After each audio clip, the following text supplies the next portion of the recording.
സങ്കീർത്തനം 32. മാപ്പ് ലഭിച്ചവൻ്റെ ആനന്ദം.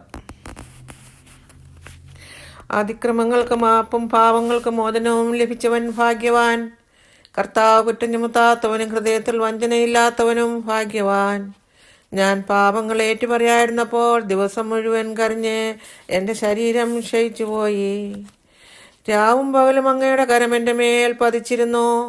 വേനൽക്കാലത്തെ ചൂട് കണ്ടെന്ന പോലെ എൻ്റെ ശക്തി വരണ്ടുപോയി.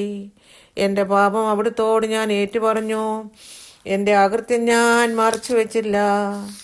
എൻ്റെ അതിക്രമങ്ങൾ കർത്താവിനോട് ഞാൻ ഏറ്റുപറയുമെന്ന് ഞാൻ പറഞ്ഞു. അപ്പോൾ എൻ്റെ പാപം അവിടുന്ന് ക്ഷമിച്ചു. ആകയാൽ ദൈവഭക്തർ ആപത്തിൽ അവിടുത്തോട് പ്രാർത്ഥിക്കട്ടെ. കഷ്ടത കരകവിഞ്ഞൊഴുകിയാൽ അതവരെ സമീപിക്കുകയില്ല. അവിടുന്ന് എൻ്റെ അഭയസങ്കേതമാണ്.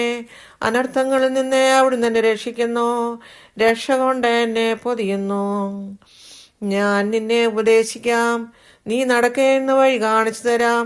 ഞാൻ നിന്റെ മേൽ ദൃഷ്ടിയുറപ്പിച്ച് നിന്നെ ഉപദേശിക്കാം. നീ കുതിരയെയും കോവർക്കഴുതിയെയും പോലെ ബുദ്ധിയില്ലാത്തവനാകരുത്. കടിഞ്ഞാൻ കൊണ്ട് നിയന്ത്രിച്ചില്ലെങ്കിൽ അവ നിന്റെ വരുതിയിൽ നിൽക്കുകയില്ല. ദുഷ്ടർ അനുഭവിക്കേണ്ട വേദനകൾ വളരെയാണ്. കർത്താവിൽ ആശ്രയിക്കുന്നവനെ അവിടുത്തെ സ്നേഹം വലയം ചെയ്യും. നീതിമാന്മാരെ കർത്താവിൽ ആനന്ദിക്കുവേൻ. പരമാർത്ഥ ഹൃദയരെ ആഹ്ലാദിച്ച് ആർത്ത് വിളിക്കുവേൻ. ദൈവമേ സ്തുതിക്ക് യോഗ്യമാകുന്നു. ബാറയ്ക്കുമോ.